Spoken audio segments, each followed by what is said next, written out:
to have your first season coming up. What have you been doing to prepare in this great role that you have as head coach? Mostly, I mean, I would say 90% is just recruiting right now. It's just basically, seeing what, who's going to come in the door and what we're going to be able to be working with our first year.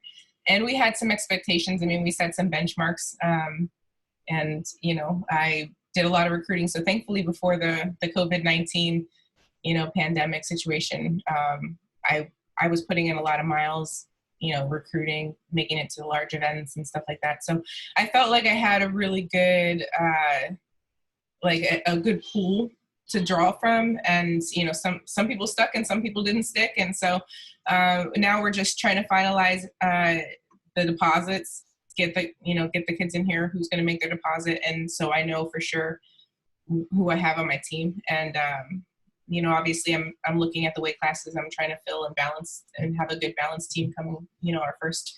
I have high expectations. I don't know if they're realistic expectations, but I definitely have high expectations. So, and now, I don't even know if I want to show this because people make fun of me. This is like an old school thing, but I have a giant calendar, and I'm mapping out our training season. And I was able to take a call with Terry Steiner and a lot of the other college coaches out there, and having the free bronze level course available for USA Wrestling helped me refresh some of the things that I may not have. I got my bronze when I was, still competing. So I don't think I paid as much attention to the coaching side of things. And so I was able to refresh that. And now I'm putting together my periodization for the season and figuring out who we're going to compete against and how we're going to prepare for qualifying and for nationals. So. How many girls do you want on the team to start out that first season?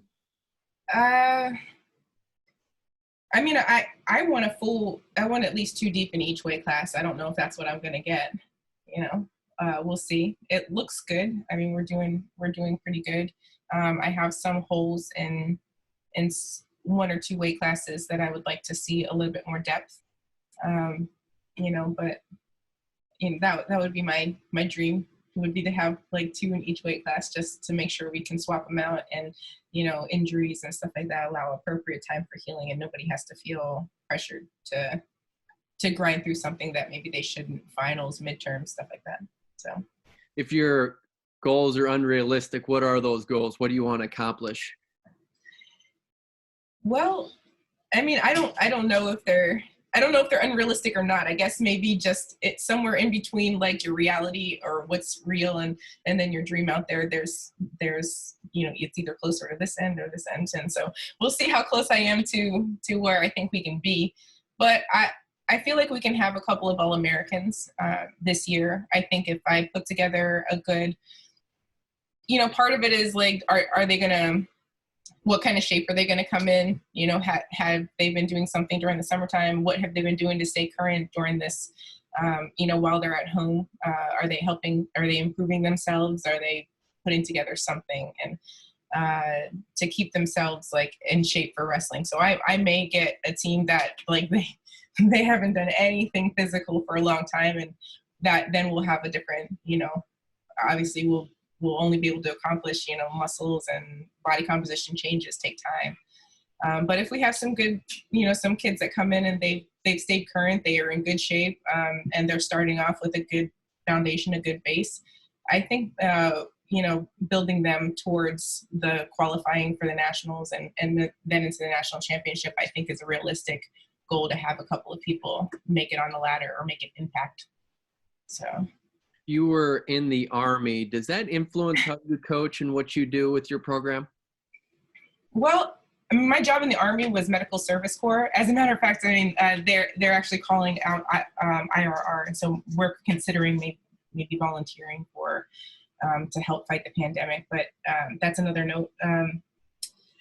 But basically, my job was hospital operations to make a structured, policy or a standard operating procedure on how things are going to go about. And so that's my background. And so I think a lot of my success is going to come in the planning phases and just making sure that, we're following the process, and each athlete has a consistent and gradual, ascent towards their goals.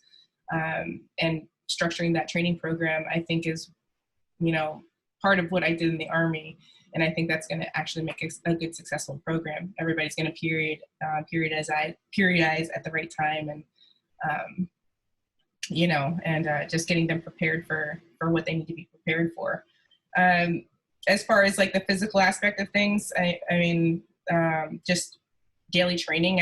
I'm considering, I don't know if I'm going to shoot myself in the foot for this, but maybe 6 a.m. training for a good portion of the preseason, maybe even 5 days a week, waking up first thing in the morning, getting your feet moving, get boots on the ground and start your training early, bright and early. And then, have some, wrestling practices consistently throughout the evening practice, and refreshing yourself on some of your techniques and your basic fundamentals.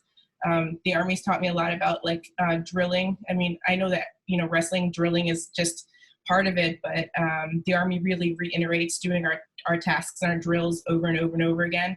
10,000 repetitions of, ready up drills and stuff like that. I think that translates into wrestling as well. So, we're going to be drilling a lot. We're going to be in good shape. And, and then after that, I mean, it's what they want, what's in their heart, to accomplish.